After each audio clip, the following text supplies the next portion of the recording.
I walked in, sick with the flu, expecting my wife to take care of me. Instead, I found her with another man, and that moment changed everything. I might just be the first guy in the long, sad history of messed up marriages to actually mail a thank you card to the man who slept with his wife. And yeah, I really did it. I'm usually the kind of guy who never gets sick, but on one Thursday morning, something vicious was going around the office. Some strain of flu that had half the team coughing their lungs out. I wasn't immune this time. I felt awful and couldn't stop hacking. My boss, probably wanting to keep the rest of the crew from catching whatever I had, told me to head home and rest. It was around midday when I pulled into our street. All I could think about was how badly I wanted to curl up and have my wife Beth take care of me. Maybe she'd heat up some chicken soup, check my temperature, and baby me a little before I collapsed into bed. That's the kind of care you expect from your spouse, right? As I turned onto our block, I noticed a green pickup truck parked in our driveway. I didn't recognize it, but my brain didn't really register anything suspicious at first. I was too focused on how sick I felt. Since the truck was parked in my usual spot, I just left my old SUV by the curb and made my way inside through the garage entrance, which leads straight into the kitchen. Beth wasn't in the kitchen. She wasn't in the den either. At first, I figured she might be in the bedroom, but as I walked deeper into the house, I got this unsettling feeling in my stomach. And it wasn't just from the flu. It was something else, something more instinctive. That sinking, almost primal kind of dread you feel when you know something isn't right. As I got closer to our bedroom in the back of the house, I started hearing sounds. Not random noises, but those sounds, unmistakable, rhythmic, and intense. I froze for a second, hoping I was wrong. But I crept closer, just enough to see through the small crack in the bedroom door. And there she was. Beth, the woman I'd loved for years, was down on her hands and knees on our bed. Behind her, some skinny guy I didn't recognize was going at it like his life depended on it. She was gasping, moaning, begging him for more, totally lost in the moment. "Oh God, do it to me," she cried out. "Come on, don't stop." He didn't say much, just grunted and moved like he was in another world. From where I stood, they hadn't noticed the door move or the quiet observer on the other side of it. Now, most people assume that if you ever walked in on something like that, rage would take over, that you'd kick the door down, shout, fight, do something. But that wasn't my first reaction. Strangely, I just went numb. There was a part of me way deep inside that wanted to storm in and put an end to it. But a bigger part? Just shut down. Let me be clear, I wasn't turned on. Not in the slightest. When you've loved someone for that long and you catch them betraying you like that, there's nothing erotic about it. At least not if you're wired like me. I'd always believed in loyalty, in sticking by the one you vowed to love. That was how I saw love. You just don't do what she was doing. In the split second it took them to reach the height of whatever moment they were chasing, something inside me started to crack. Right there, standing just outside that bedroom door, something shifted inside me, like a fog lifting. It was one of those moments where time slows down, and everything suddenly becomes crystal clear. My entire future, or at least a version of it, flashed through my mind. And I made a decision right then. This wasn't going to break me. In fact, this was going to be the turning point, the day my life started heading in a better direction. Without a word, I pulled out my phone, switched on the camera, pushed the door all the way open, and snapped 4 solid pictures of the two of them caught completely off guard. Beth's face said it all: shock, guilt, panic. And the guy. He looked like he'd just been hit by a truck. Good. I had what I needed. I didn't say a single thing. I just turned around and walked out the same way I came in, through the kitchen and out the garage. On my way, I spotted a screwdriver lying on the workbench. Without hesitating, I grabbed it and stepped over to the green pickup. Took that screwdriver and jabbed it straight into both rear tires, putting a few deep holes in each. Yeah, I know it was petty, childish even, but after what I'd just seen, it felt like the bare minimum. After that, I climbed into my SUV and drove off. But not before I wrote down the license plate number on that truck. Just in case. It's strange how things unravel. Beth and I had once been crazy about each other. It felt almost like love at first sight when we met. I had just graduated from college and landed a job at a large manufacturing company in a decent-sized Midwestern town. I grew up out in western Nebraska, not far from the mountains where I used to camp every summer as a kid. I'd hoped to end up somewhere closer to that kind of peace. But Beth was a city girl born and raised right there in town. And once we got married, we never left. Spent our entire marriage in that same city. I honestly can't even tell you when things started to go south. It's like it just crept in slowly until one day it was obvious. We had 2 kids, Jason and Laura. By the time all this happened, they were teenagers. Jason was on the verge of losing his 6th job, all minimum wage, all short-lived. He barely made it through high school, and let's just say punctuality and hygiene weren't his strong suits. Employers tend to expect both, funny enough. He was living in a rundown house in town with 3 buddies who didn't seem much more motivated than he was. I had a strong feeling he was drinking heavily and probably smoking weed too. Laura, on the other hand, was close to flunking out of high school entirely. She just couldn't seem to stay focused, always had those earbuds in, glued to her MP3 player, barely there even when she was physically present. That evening, after getting back to my place, I didn't do much. I reheated some leftover soup, cracked open a Sprite, and half-watched a football game on TV. Then I went to bed early. My phone lit up more than a dozen times with calls from Beth. I didn't answer a single one. Just stared at the screen and gave a bitter little smile. Let her sit with that for a while. When I woke up the next morning, I actually felt a bit better.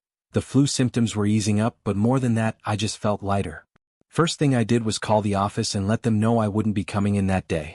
When I called the office the next morning, my boss's secretary was the one who picked up. I explained that I wasn't coming in, and after a pause, she told me something that didn't exactly surprise me. Beth had been calling the office all afternoon the day before, trying to track me down. I just said, "Thanks for letting me know," and left it at that. That same day, I made an appointment to see Grace Shaw, a divorce attorney I'd heard good things about. When I met with her, I laid everything out, what I'd walked in on, the photos I took, and what I was planning to do next. She listened quietly, and when I showed her the pictures, she didn't flinch. But her first response was more cautious than I expected. "Divorce is a pretty serious move," she said. "Are you sure this isn't something you want to try to work through?" I looked her dead in the eye and said, "What's there to fix? My wife's got another man in our bed. If she's in love with him, I won't be the one to stand in the way of that. I've got things I still want to do with my life, places I want to see. I'm not going to spend another minute being the guy who's left behind." A few days later, Beth showed up at the house. She looked pale, shaky, like she hadn't slept in days. Her voice trembled when she spoke. "I'm packing," she said quietly. I couldn't help myself. "Well, give that girl a gold star," I muttered, dry as dust. Then she looked at me with those glassy red-rimmed eyes and said, "Peter, I'm so sorry." I stopped her right there. "Beth, don't. I don't want to hear your apologies or your explanations. It really doesn't matter anymore. Not the how, not the why, not even the who, though I know who he is now. You want to be with someone else? Go ahead. I'm not going to stop you." "But I don't love him," she said quickly. "I don't want him. I want you." I shook my head and looked away.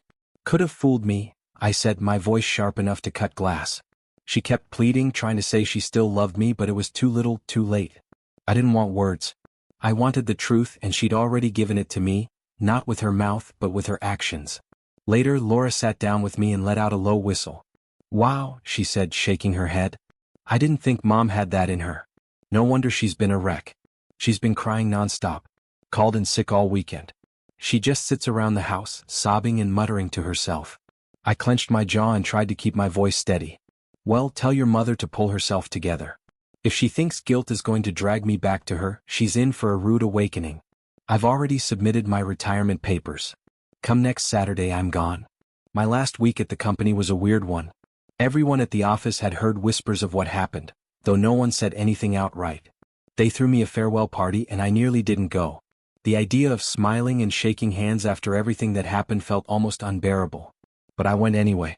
The party wasn't much, just some snacks and speeches, but it was still emotional. What caught me off guard was Marcy Glover pulling me aside afterward.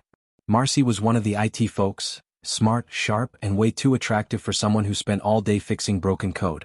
Tall, blonde, early 30s, recently divorced, and her 10-year-old daughter was with her ex for the weekend. She leaned in and asked if I wanted to join a small group heading to Chili's after work. "It's nothing crazy," she said. "Just food, maybe a drink. You in?" I said yes, even though I made it clear I didn't drink. She smiled and said, "Neither do I really." That night, when we got back to my place, the look she gave me when the door clicked shut said it all. Marcy wasn't offering pity, she was offering herself. And after everything I'd just been through, I wasn't about to say no. The connection between Marcy and me was instant, magnetic. As soon as we were behind closed doors, we couldn't keep our hands off each other. Our mouths met in a hungry kiss, years of frustration and betrayal pouring out all at once. It wasn't just lust, it felt like two people desperately trying to feel something real again. We moved together like we'd done this before, like we already knew each other's rhythm. Marcy sat back on the bed and for a moment I just looked at her, really looked, Her body was lean, graceful, full of confidence. She had this quiet poise, the kind that doesn't need to shout to be heard. I hadn't felt this kind of desire in a long time, and with everything that had happened, I needed this moment more than I realized. It had been over a week since I'd been intimate with anyone, but this felt like more than just scratching an itch. With Marcy there was something different, something warm, something human. She'd been through her share of rough roads. Life had taught her the hard way that fast thrills often left you empty. Still, time had been kind to her. If anything, age had only made her more striking. Her beauty wasn't the glossy kind you see in magazines, it was the kind that settled in, softened her face, added curves in just the right places. She had this confident maturity that high school girls just don't have. She was shorter than average, with thick, dark hair that framed her face perfectly and deep brown eyes that seemed to read me before I even spoke. Her body, though modest, had a quiet sensuality to it. No pretense, just real beauty. She had moved back to town after ending her second marriage, and I got the sense she wasn't in a rush to get tied down again. "You know," she said with a half-smile, "if I had a nickel for every guy from high school who's hit on me in the past year, I could have retired by now. But this is different. You never treated me like I was just a pretty face back then. And I know you'd never try anything if I hadn't invited you here." I laughed softly. "That's true," I said. "But it doesn't mean I didn't think about it. I had plenty of daydreams back in high school, more than a few of them featured you." Her eyes softened, and I could tell the honesty meant something to her. She reached out and touched my hand, and for a moment, everything else, the heartache, the betrayal, the anger, just faded. After that night, I needed space. I packed up the SUV and drove up to northern Idaho, heading for Lake Pend Oreille, a place I hadn't seen since I was a teenager. I'd first been there back in 1969 for a Boy Scout jamboree.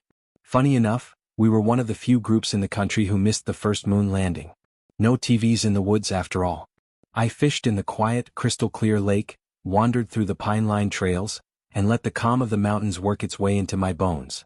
It was just me, the sound of birds, and the wind moving through the trees. One morning, I woke up to 3 inches of fresh snow blanketing the camp, a soft white hush covering everything. That's when I knew it was time to go. And then I met her. She was unlike anyone I'd known, tall, maybe 6 feet, with a delicate frame that still carried strength. Her skin was pale and sprinkled with freckles, and her short, fiery red hair framed a face that was both playful and weary. Her green eyes held a mystery to them, something sad but full of life. And when she spoke, her voice had this lightness, like music from a forgotten dream. It made you stop and listen. She told me she was born and raised in Ireland, a true daughter of the Emerald Isle, and had come to the States as part of one of those Riverdance-style performance troupes. After touring for a while, she eventually settled in Denver. A year before I met her, she'd moved down to Durango looking for a quieter life. Like me, she'd been through her share of heartbreak and wasn't in a hurry to jump into something just to get hurt again. But the more I spent time with her, the more I realized there was a fire in her, a warmth that went deeper than just her accent or her charm. Her name was Maureen, and behind that careful caution was a woman with a passionate heart and a strong spirit. She was magnetic, the kind of woman who could stop you in your tracks with just a look. She was a phenomenal kisser. Her lips just full enough to draw you in, her movements confident and tender at the same time. Her kisses weren't rushed. They were deliberate, slow-burning, like she wanted you to feel every second of it. And I did.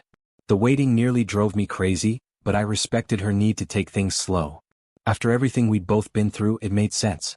And truthfully, the waiting just made me want her more. Maureen had this quiet sensuality about her, a kind of vulnerability mixed with strength that pulled you in. Yes, she was cautious. Yes, she was guarded. But beneath that, she was all warmth and need, and I understood that feeling more than I could say. When she finally let her guard down, the moment was unforgettable. Her soft Irish lilt made even the simplest words sound like poetry. I didn't even answer, I just nodded, eyes locked on her tall, elegant frame. I stood from the bed and walked over to her, letting my hands trail gently along her arms. We kissed, slow, deep, and electric. Every movement, every brush of skin, felt charged with something deeper than just attraction. As she pulled my shirt over my head and slipped off my pants, it was like we were wrapped in a dream. We moved to the bed, our bodies aligning naturally, instinctively. Her hands found mine, and the intimacy between us was unlike anything I'd felt in a long time. It wasn't rushed. It wasn't desperate. It was connection, real heartfelt connection. The kind you think you'll never find again after betrayal. But there it was in her. Fast forward to the day after Christmas. Laura was working and I handed Jason $50 and told him to go enjoy himself at the mall. I needed to have a conversation with Beth, one that had been a long time coming. We sat in the living room and I placed the divorce papers from Grace Shaw right there on the coffee table. Beth just stared at them, her eyes welling up with tears. "I guess that means your mind's made up," she said softly. "It is," I answered. "But before I sign anything, I think I deserve a few answers. I need to understand why." Later that week, on the second to last day of the year, I packed up for good, said my final goodbyes and headed out, this time not just for a break but to start fresh. I was moving to Durango permanently. That was 3 years ago now. Since then, Kyle's business, the small company I ended up working for, really began to grow. I took on a lot of different tasks which kept things interesting.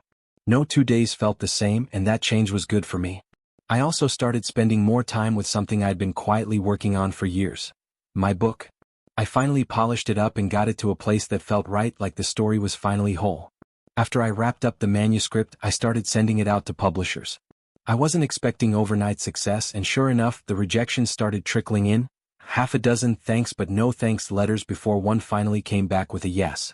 It wasn't a big house, but they liked the story and believed in it. When the book finally came out, it got some really kind reviews. Nothing major, but enough to make me feel like I hadn't wasted all those sleepless nights hunched over my keyboard. That's what made the conversation we had on that Thursday night so jarring, like the ground had been yanked out from under me. "Dave," she said, her voice strangely calm, "I want to talk about a trial separation." For a second I thought I misheard her. "Hey, what?" If you've ever been on the receiving end of a breakup, whether from a spouse, a partner, whoever, then you'll understand that moment. The one where they've rehearsed every word, come prepared with their reasons and timing while you're just stunned. You feel like someone unplugged your brain mid-thought. That was me. I stared at her, completely lost. "What do you mean, a trial separation?" She looked at me with this steady, almost detached expression. "I just need some space. I think we both do." I tried to say something else, anything to make her stay a few more minutes. "Can't we at least talk about this? Please? Just a few more minutes?" But she was already picking up her purse. "I'm sorry, Dave. I promised Frida I'd go out with her tonight. That was it." She got up, grabbed her things and headed toward the door. I just stood there, watching the woman I loved walk out without so much as a second thought. "Just remember, Julie," I said, my voice hollow, "you're still married." She paused, barely, then continued out the door. I didn't sleep that night. My mind was spinning, trying to make sense of what had just happened. The next day I had a 16-hour shift ahead of me and barely the energy to stand. But I couldn't call out, it was too late to make any changes. That afternoon something unexpected happened. Julie came by. She hugged me gently and whispered, "Don't get hurt, okay? I might need your little swimmers in a few months." Before I could process that bizarre statement, Frida breezed back into the room, breaking the moment. "Sorry, Dave," she said, "but the girls are on their way for a Tupperware party. Time for you to scoot." That was it. I was done. There are things a man should never have to witness, and I wasn't sticking around for a gaggle of giggling women trading plastic lids and gossip. I got out of there as fast as I could. Julie walked me to the door and I turned to her, eyes searching. "Please, Julie. Just come home. I miss you." She looked uncomfortable, her eyes darting away from mine. "3 more weeks, Dave," she said. "Then we'll talk." Her voice lacked conviction, like even she didn't believe what she was saying. Then something else happened, a conversation that hit me like a brick to the chest. Someone, a mutual friend, looked at me with this half-curious, half-judgmental expression and said, "You know, I've always looked up to you and Julie as a couple. You must be really confident in your relationship to let her date other guys during this break. Or are you just pretending it doesn't bother you?"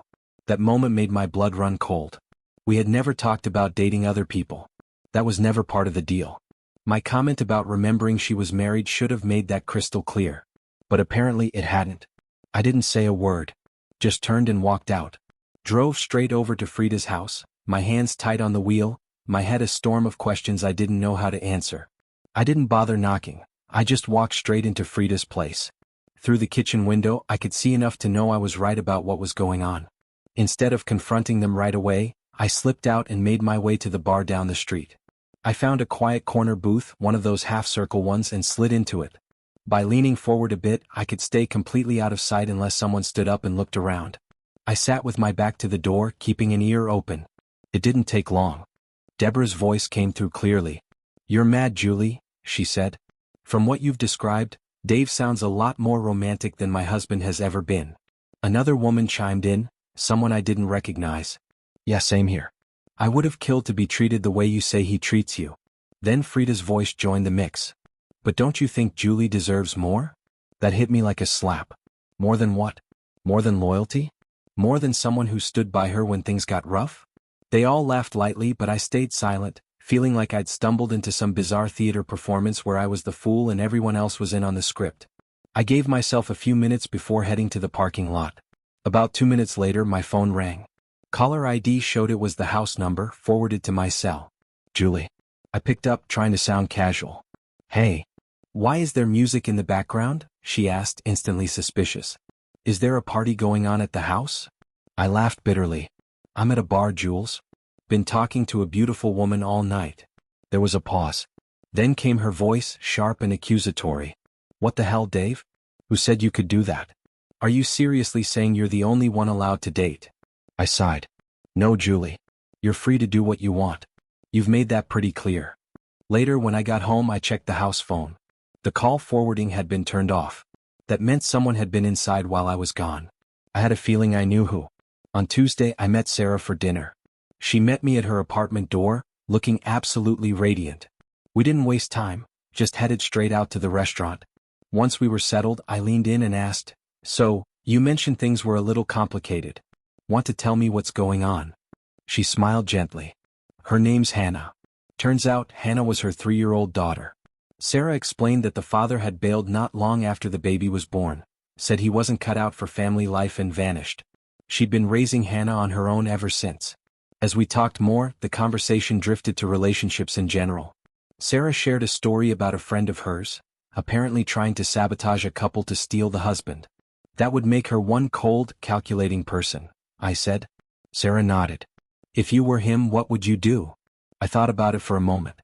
Well, I don't know what their relationship was like before, but if it were me, I'd leave the woman trying to play games and find someone who actually appreciates what she has.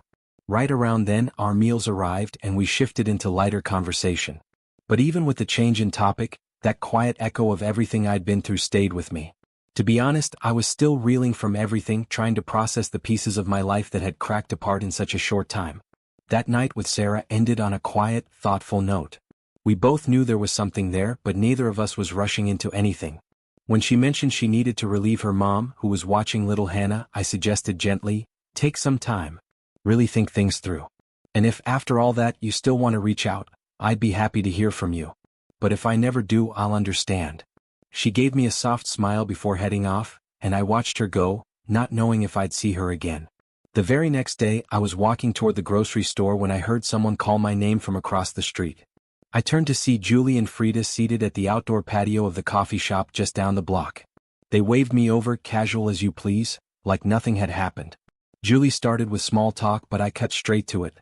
Let me make something very clear, I said, keeping my voice even but firm.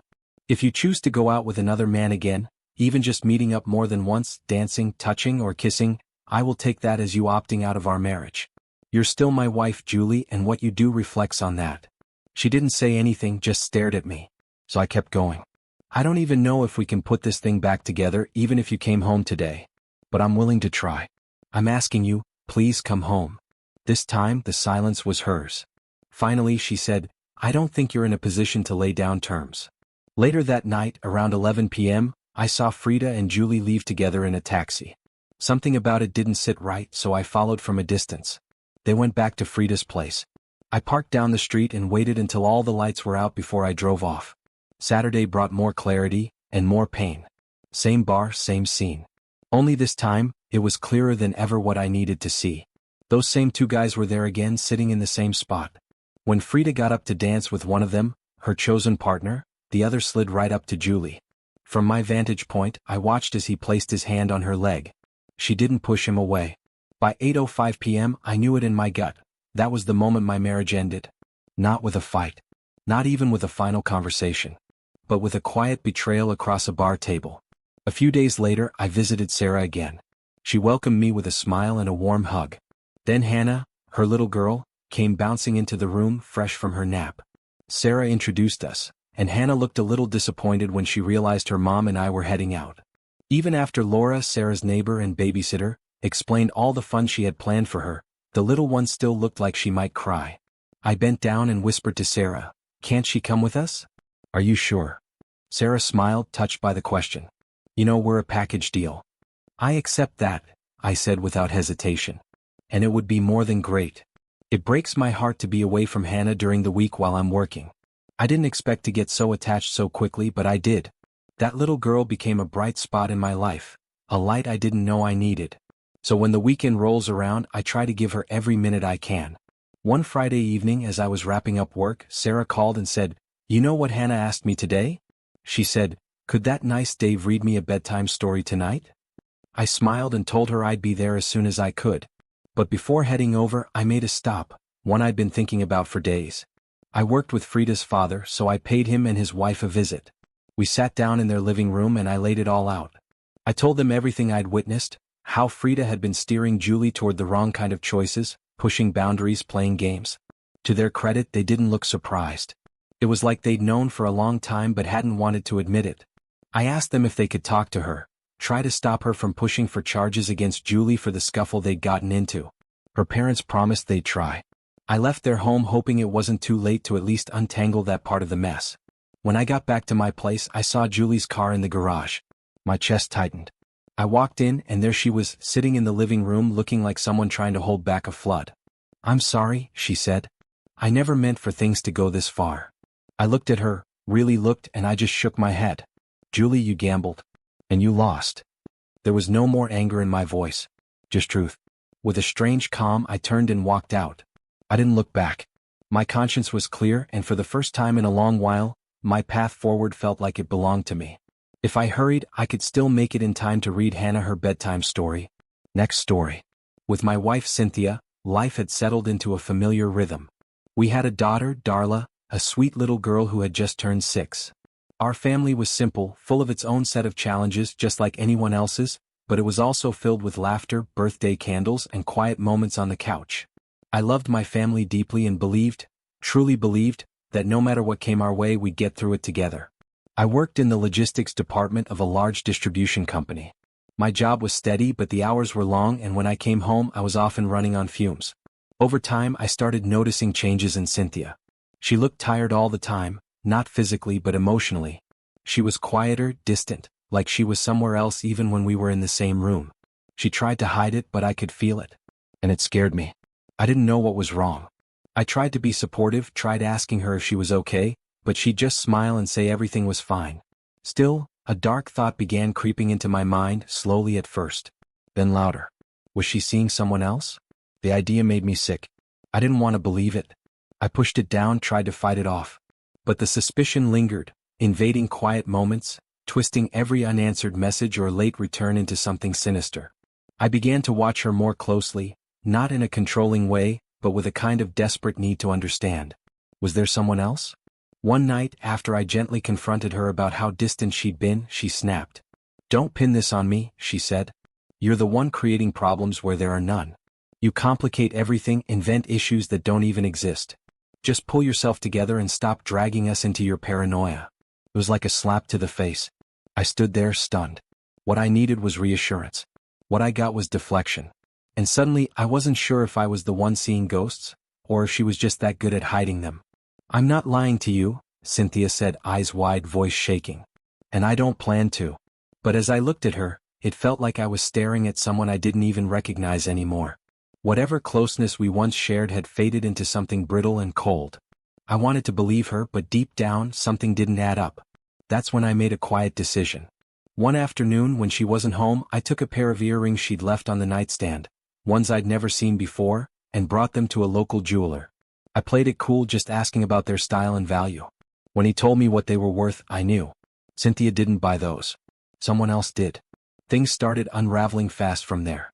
Tension in the house built like a storm. One evening, as the accusations started flying, I tried to stay calm. But it was like she wanted a fight, like she needed one to justify her guilt. The yelling turned chaotic, with no clear direction. In the middle of all that, her father, an old, weary man who usually stayed out of these matters, suddenly found his voice. He turned to me, probably seeing how broken I was in that moment, and said, "Just let it go. You're tearing yourself up. But I'd hit my limit. Something inside me snapped. I won't go into detail about everything that followed, only to say that there was a confrontation. A raw, brutal confrontation. I confronted the man I believed had been part of it all, and there was a rage in me I hadn't felt before. I said things I can't take back.